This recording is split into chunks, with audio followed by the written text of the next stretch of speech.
आज की वीडियो उनके लिए है जो ज़्यादा तनाव में रहते हैं। प्राचीन समय की बात है, एक जवान बौद्ध भिक्षु अपने मन में उठने वाले नकारात्मक विचारों से बहुत परेशान था। ना चाहते हुए भी उसके मन में तरह तरह के नकारात्मक विचार आते रहते। उसका स्वभाव भी काफ़ी चिड़चिड़ा हो गया था। वो बात बात पर गुस्सा हो जाता, दूसरों के प्रति जलन और नफरत की भावना रखता, लोगों की बुराई करता और अपने मन में तरह तरह के नकारात्मक कल्पनाएं करता। वो अपनी इन सभी बुरी आदतों से बहुत परेशान हो चुका था। उसने बहुत से तरीके आजमाए, बहुत कोशिश की अपने अंदर के इन बुरे विचारों को खत्म करने की, लेकिन कोई भी तरीका काम नहीं कर रहा था। फिर एक दिन परेशान होकर उसने अपने गुरु के पास जाने का फैसला लिया। गुरु एक बहुत ही बुद्धिमान और आत्मज्ञानी व्यक्ति थे। उस जवान भिक्षु ने गुरु से पूछा, गुरुवर मैं अपने मन से इन सभी नकारात्मक विचारों को कैसे खत्म करूं? गुरु ने जवाब देते हुए कहा, नकारात्मक विचार बादलों की तरह होते हैं जो कि साफ आसमान को भी धुंधला बना देते हैं। अगर तुम्हें साफ आसमान देखना है तो पहले इन बादलों को हटाना पड़ेगा। ठीक इसी तरह अगर तुम अपने दिमाग से नकारात्मक विचारों को खत्म करना चाहते हो तो सबसे पहले तुम्हें इन नकारात्मक विचारों के मूल कारण को पहचानना और उन्हें नष्ट करना पड़ेगा। उस जवान भिक्षु को गुरु की ये बात ठीक से समझ नहीं आई, तो उसने गुरु से इसे थोड़ा विस्तार से समझाने को कहा। तब गुरु ने शिष्य को एक कहानी सुनानी शुरू की। वो कहानी कुछ इस तरह है। एक बार एक व्यक्ति जंगल से गुजर रहा था, तभी उसे रास्ते में एक सांप दिखाई दिया। सांप को देखते ही वो व्यक्ति डर गया और भागने लगा।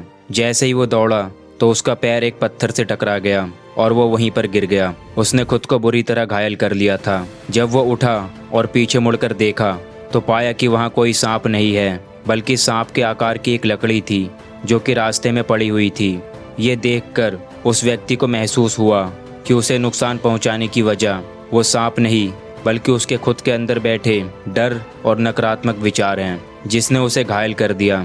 कहानी खत्म करते हुए गुरु ने उस जवान भिक्षु से कहा, मन के नकारात्मक विचार इस कहानी के सांप के जैसे हैं, जो तुम्हारी परेशानी की मूल कारण नहीं हैं, बल्कि तुम्हारी समस्या का मूल कारण तुम्हारे अंदर बैठा डर, हीन भावनाएं और अतीत के बुरे अनुभव हैं, जो कि नकारात्मक विचार गुस्सा उद्देश्य के रूप में बाहर आते हैं। इसीलिए अगर तुम्हें अपने मन से नकारात्मक विचारों को खत्म करना है तो इसके मूल कारण को पहचान कर उसे नष्ट करना होगा। अब हम इस कहानी को अपने जीवन में कैसे लागू कर सकते हैं, इसके लिए कुछ व्यवहारिक सुझाव है। पहला सुझाव है माइंडफुलनेस, यानी जागरूकता का अभ्यास करना। अपने विचारों और भावनाओं के प्रति जागरूक रहो। देखो कि आपके अंदर क्या चल रहा है, आप अपने आसपास की घटनाओं पर क्या प्रतिक्रिया देते हैं। साथ ही मन में उठने वाले हर नकारात्मक विचार के कारण का पता लगाने की कोशिश करो। दूसरा सुझाव, अपनी अतीत की बुरी यादों, बुरी घटनाओं और बुरे अनुभवों को स्वीकार करो और खुद को और दूसरों को माफ कर दो। तीसरा सुझाव, आभारी रहो। अपने जीवन के सकारात्मक पक्ष पर अपना ध्यान केंद्रित करो और आपके पास जो कुछ भी है उसके लिए इस ब्रह्मांड का आभार व्यक्त करो। आभार व्यक्त करना हमारे नज़रिए को सकारात्मक बनाता है और हमारे अंदर से नकारात्मक भावनाओं को खत्म करता है। चौथा सुझाव, दयालु बनो, खुद के लिए भी और दूसरों के लिए भी, क्योंकि नकारात्मक विचार अक्सर अंदर ही अंदर खुद की बुराई और तुलना करने से होते हैं। अपने अंदर दया भावना रखकर हम ज्यादा सकारात्मक और संतुष्ट जीवन जी सकते हैं। ये कहानी हमें सिखाती है कि नकारात्मक विचार हमारी परेशानी का मूल कारण है। असल समस्या तो हमारे भीतर गहराई में छुपी हुई है। इन विचारों के मूल कारणों को पहचान कर हम इन विचारों को अपने दिमाग से निकालना शुरू कर सकते हैं और एक अच्छा, खुशहाल और शांति से भरा जीवन जी सकते हैं।